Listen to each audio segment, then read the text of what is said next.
UGC guidelines के प्रकरण ने एक बार फिर से साबित कर दिया, जैसे जीवन और मरण सत्य है, वैसे ही इस देश में जाति भी अंतिम सत्य है। हालांकि सुप्रीम कोर्ट का निर्णय आने के बाद सही साबित हुआ कि ये फिक्स मैच है, जिसमें मोदी सरकार ने दोनों पक्षों के हाथ में बल्ला पकड़ा दिया है। खूब भांजो, लेकिन जीत तो सिर्फ और सिर्फ मोदी सरकार की होगी। बहरहाल अगर इस देश में जाति सत्य है तो फिर किसी भी मामले को जाति एंगल से नहीं समझा जा सकता है। सुप्रीम कोर्ट में दो ब्राह्मण मिडल ने यूजीसी गाइडलाइन पर रोक लगाने का जो निर्णय दिया है, उसको भी जाति एंगल से समझने की जरूरत है। बहरहाल यूजीसी गाइडलाइन वाले प्रकरण ने एक बार फिर से तथाकथित पिछड़े और दलितों के हितैषी बनने का दम भरने वाले राजनैतिक दलों और उनके आकाओं की पोल उसी तरीके से खोल करके रख दी है, जिस तरीके से ईडब्ल्यूएस यानी कि सुदामा कोटे के समय में बड़े धुरंधर सामाजिक न्याय के योद्धा, पीडीए वाले योद्धा, बहुजन से सर्वजन तक पहुंचने वाली देवी की पोल खोलकर रख दी है। बहरहाल अगर इसको फिक्स मैच कहा गया है तो मतलब मोदी सरकार और सुप्रीम कोर्ट की जुगलबंदी कहा है, तो इसके पीछे भी कुछ वजह होगी। वजह स्पष्ट है, मोदी सरकार, शिक्षा मंत्रालय या यूजीसी द्वारा ठीक से अपना पक्ष रखा ही नहीं गया, न इस मामले को ठीक से डिफेंड किया गया, न कोई नामचीन और बड़ा वकील खड़ा किया गया। अगर मेरी बात पर यकीन न हो तो सुप्रीम कोर्ट में एडवोकेट प्रभाकर कुमार मिश्रा को सुन लीजिए। यूजीसी रेगुलेशन के मामले में आज जब सुप्रीम कोर्ट में सुनवाई हो रही थी, एक बात नोटिस किया गया कि आमतौर पर कानून किसी सेकुलर किसी नोटिफिकेशन के खिलाफ कोई याचिका आती है तो सरकार उसका विरोध करती है। सरकार की तरफ से कहा जाता है कि यह याचिका गैर जरूरी है, यह याचिका सुनवाई के योग्य नहीं है, लेकिन आज ऐसा कुछ दिखा नहीं। सुप्रीम कोर्ट ने रोक लगा दिया, सरकार की तरफ से कोई विरोध नहीं हुआ।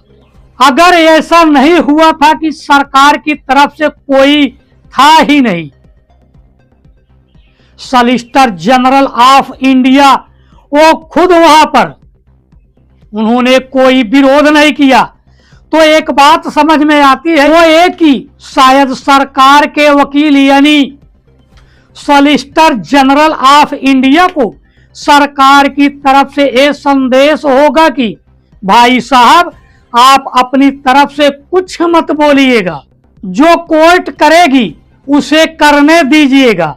मतलब मोदी सरकार की तरफ से सॉलिसिटर जनरल मौजूद जरूर रहे, लेकिन महज मूक दर्शक बन करके, क्योंकि मैच पहले से ही फिक्स था कि गाइडलाइंस आएगी। ओबीसी, एससी, एसटी जो हमसे छिटक रहा है, उसके अंदर चेतना जागृत होगी कि देखो मोदी सरकार ने कितना बड़ा काम कर दिया। सवर्ण संगठन जितना आंदोलन करेंगे, जितना प्रधानमंत्री मोदी को, सरकार को गालियां देंगे, ओबीसी, एससी, एसटी का भरोसा उतना ही मोदी सरकार की तरफ मजबूत होगा। बाद में मामला सुप्रीम कोर्ट जाना ही है। सुप्रीम कोर्ट में बैठे जातिवादी इस पर रोक लगा ही देंगे। हम इस मामले में कोई विरोध दर्ज नहीं कराएंगे।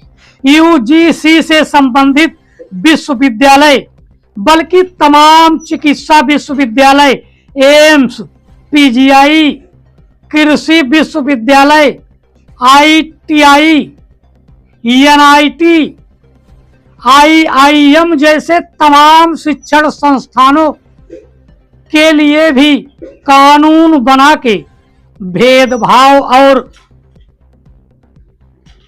असमानता दूर करना सुनिश्चित करें। अगर नहीं करती तो यूजीसी गाइडलाइन के मुद्दे ने एक बार फिर से तथाकथित पिछड़े दलितों की राजनीति करने वाले नेताओं के चेहरों से नकाब उतार दिया है। उत्तर भारत की राजनीति में आजाद समाज पार्टी के राष्ट्रीय अध्यक्ष और सांसद चंद्रशेखर आजाद और दक्षिण भारत की राजनीति से तमिलनाडु के मुख्यमंत्री एम के स्टालिन मुखर तौर पर यूजीसी गाइडलाइन के समर्थन में खड़े रहे। सुप्रीम कोर्ट के निर्णय के बाद चंद्रशेखर आजाद ने तल्ख टिप्पणी करते हुए यहां तक कह दिया कि सुप्रीम कोर्ट के निर्णय ने जातिवाद को लीगलाइज कर दिया है। अगर सरकार मजबूती से अपना पक्ष रखती और सरकार के कथनी और करने में फर्क नहीं होता तो फिर वहां स्टे नहीं होता। पर्सनल व्यू यह है कि जातीय भेदभाव को लीगलाइज कर दिया गया है। इस फैसले के आधार पर मैं ये कह सकता हूं, आप यह जानते हैं कि सुप्रीम कोर्ट में कितने मामले पेंडिंग हैं। 69,000 शिक्षक भर्ती में 20,000 पदों पर घोटाला हुआ था, 1 साल से पेंडिंग हुआ है। और मध्य प्रदेश का 27% पिछड़े वर्ग को आरक्षण मिले, वह भी पेंडिंग पड़ा हुआ है। लेकिन यहां कल यह दाखिल हुआ कि आज सुनवाई होगी।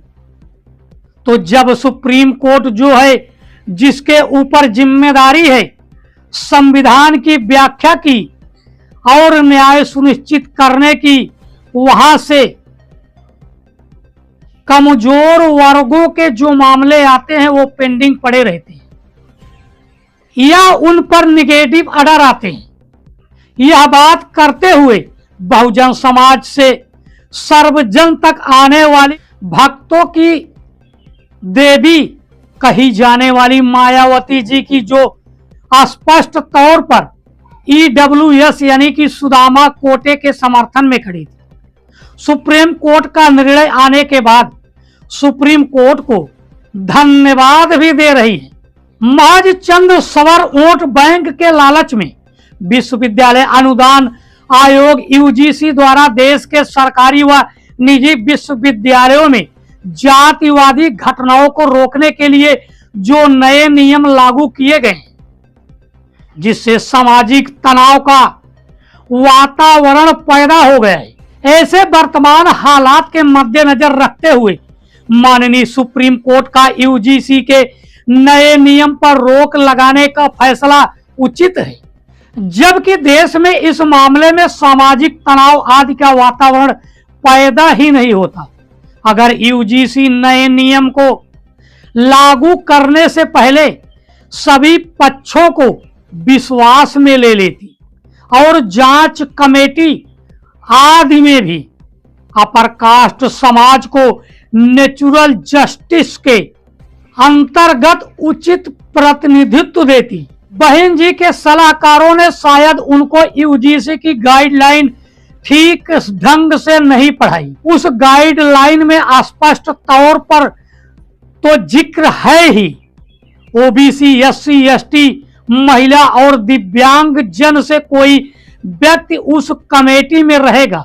गाइडलाइन में स्पष्ट तौर पर लिखा हुआ है कि संस्थान का मुखिया यानी कि वो कुलपति हो सकता है, प्रिंसिपल हो सकता है, जबकि केंद्रीय विश्वविद्यालयों में ज्यादातर कुलपति सवर्ण है। तो उस कमेटी का चीफ सवर्णित तो होगा, और जहां कुलपति स्वर्ण नहीं है वहां स्पष्ट लिखा है तो प्रोफेसर या विभागाध्यक्षों को रखा जाएगा। वो भी जरूरी नहीं कि वंचित तबकों से आते ही हो, वो स्वर्ण भी हो सकते थे। लेकिन व्हाट्सएपिया ज्ञान को बहन जी ने अपने पोस्ट में उधेड़ दिया। बहरहाल जब अंधभक्त जिंदा देवी कह ही चुके हैं तो देवी के फैसलों पर सवाल नहीं उठाया जा सकता, सर झुकाकर सजदा किया जा सकता है। अब दूसरे नंबर पर आते हैं पीडीए के जननायक, जिनका ये समय समय पर बदल जाता है। जैसे ईडब्ल्यूएस के समय में पीडीए का ए अल्पसंख्यक से आगड़ा हो गया था, वैसे ही यूजीसी गाइडलाइन के मामले में ए फिर से आगड़ा हो गया है। सच्चा न्याय किसी के साथ अन्याय नहीं होता है। माननीय न्यायालय यही सुनिश्चित करता है कानून की भाषा भी साफ होनी चाहिए और भाव भी। बात सिर्फ नियम नहीं नीयत की भी होती है। ना किसी का उत्पीड़न हो, ना किसी के साथ अन्याय हो, और ना किसी पर जुल्म जाती हो, ना किसी के साथ नाइंसाफी हो। वहीं एक और स्वयंभू जननायक राहुल गांधी ने यूजीसी गाइडलाइन पर एक शब्द नहीं बोला, ना गाइडलाइन जारी होने के बाद, ना सुप्रीम कोर्ट की रोक के बाद, बल्कि अपनी पार्टी को फ्री कर दिया। जिसका मन आए वो करो।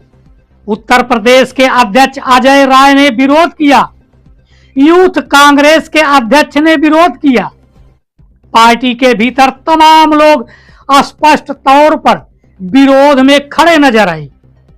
लेकिन सामाजिक न्याय के तथाकथित योद्धा एक लाइन एक शब्द तक नहीं लिखा। ऐसे ही बीजेपी के साथ रहते हुए भी सामाजिक न्याय के योद्धा कहलाने वाली नीतीश कुमार की पार्टी के साथ भी हुआ।